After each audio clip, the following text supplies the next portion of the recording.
Kaceytron, the Twitch trailblazer whose decade-long career hath weathered Gamergate's gales and the tempests of trolling, stands at the edge of despair.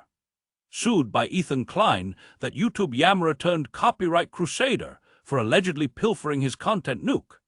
Only take so much, you know what I mean?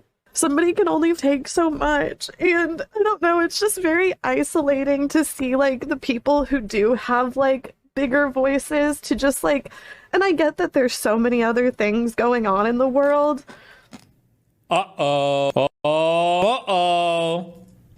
It's like they don't even have to talk about me, but God, talk about something, fence sitters. You know what I mean? Like, talk about something. Like, you know, anything, like pick something. Like, there's so many things to be fighting for right now. There's so many people to be fighting for right now. And there's just like so many big voices that remain silent. And it's just frustrating. She's mad because Hassan ditched her and is shouting out any of the people. God, dude, Hassan, what is the opposite of the Midas touch? He's the guy who touches things and turns to gold. Well, I guess that's technically bad too. But it's like, it's like human shields, I guess. It's kind of crazy. Hassan will like throw whole careers in front of him, watch them die on his altar, and then just moonwalk the way without a care in the world. I feel like he basically did it to Ian, and now these three, Denims, Kaceytron, and Frogan. Kaceytron wasn't part of the content cop, was she? Okay, no, just the other two. And Hassan is just completely hanging these people out to dry. Based, also, though, I can respect it for Hassan. Now that my eyes have been open and I'm deep enough into the community, I understand you should probably just hang all these out to dry because they'll absolutely do the same to you given the opportunity. So you know what? Player to player now. I respect it. I respect it. Except for Dan. Sorry, not Dan. You know, it's like, would they care if it happened to Pokimane? You know what I mean? It's just like I've been so isolated and I just feel like my whole Twitch career, I've just been completely thrown to the wolves to just fend for myself over and over again. And it's just like, God, can I not fetch a break? I am so tired of struggling. Like, I don't mean to like, I don't know, like people are like, stop playing victim, like this isn't a pity party for yourself. Like, I have been through so much, you know? And then just to see like the way people are spreading all of these lies about me and the fact that I can't even control my own narrative, you know? Like that's a big, she's a snarker, Kiwi poster reader. That's a huge saying. They love to use it. I can't control my narrative. Lav used to say that a lot too.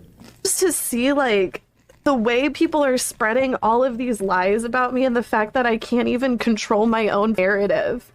You know, like I can't even control my own narrative. Like my voice isn't big enough. Shout over all of the incels shouting lies about me right now. You know, like all of these people that are like, well, Kaceytron should have money. She was famous 10 years ago whenever she was a titty streamer. Like, yeah, whenever I was famous 10 years ago, whenever I went viral on Twitch, that was literally the worst time in my life. Because along with that and being attacked by incels, my mother was literally in an extremely abusive relationship at the time where I should have been able to focus on my streaming career whenever my Twitch was blowing up. I had to focus on the fact that there was an abusive man trying to my mother.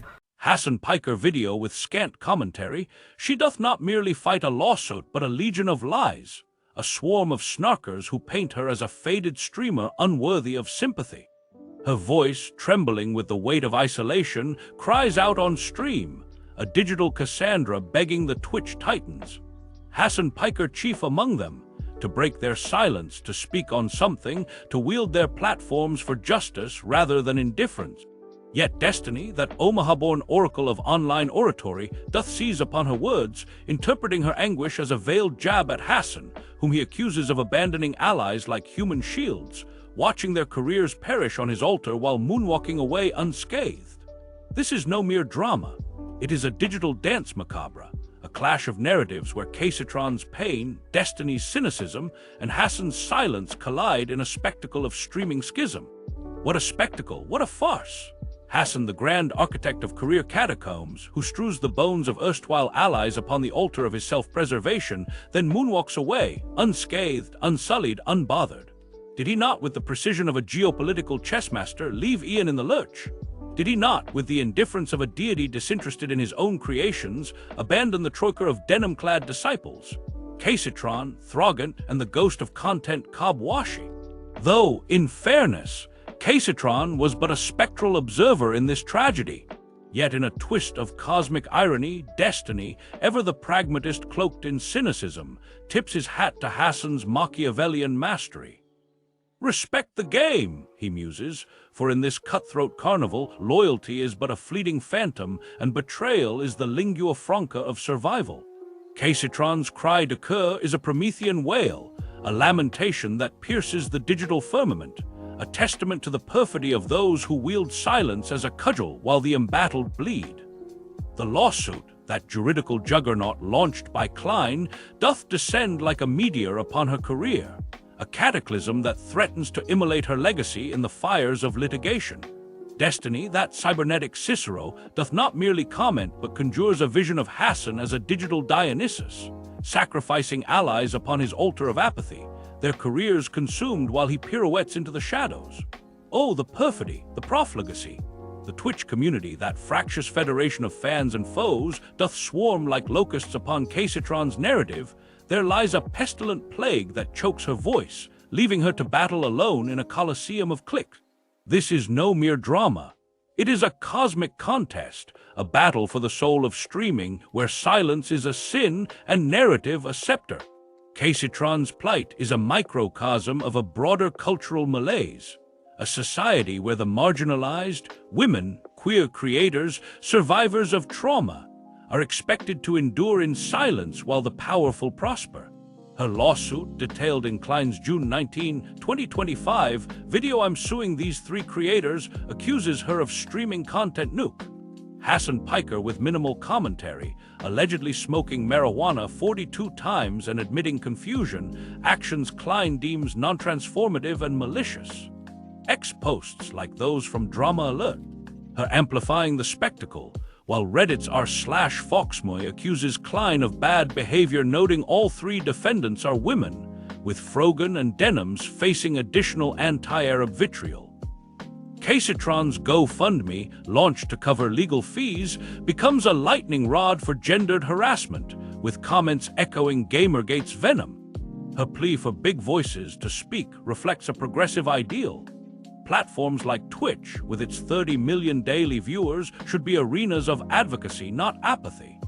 Hassan's silence, whether strategic or incidental, betrays this, leaving Kaceytron to face a $150,000 damages claim alone, a David against Klein's Goliath.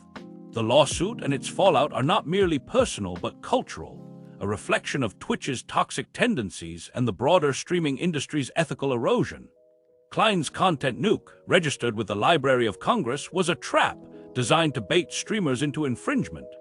Denims, peaking at 45,800 viewers during her stream, allegedly encouraged viewers to bypass Klein's channel, a move Klein deems malicious. Frogan, who deleted her Twitch archive, left only a clip of AI Hassan mocking her therapy, a surreal remnant of her silence. Kaceytron, claiming she was under the influence and doesn't recall reacting, faces ridicule on r/livestream fail, with users like u/Blackivy likening her defense to a stoned shoplifter. The X-sphere, from Kaceytron's stand to Klein worshipper, is a battleground, with Hassan's silence, whether on Kaceytron's lawsuit or broader issues, fueling Destiny's narrative of abandonment. This is a progressive paradox. A platform built on community thrives on division, where legal battles amplify gendered and racial vitriol, and silence becomes a weapon.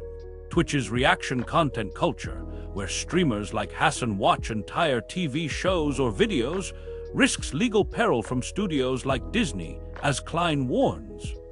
Yet, the platform's failure to enforce fair use guidelines leaves creators like Kaceytron vulnerable, their careers collateral damage in a copyright war.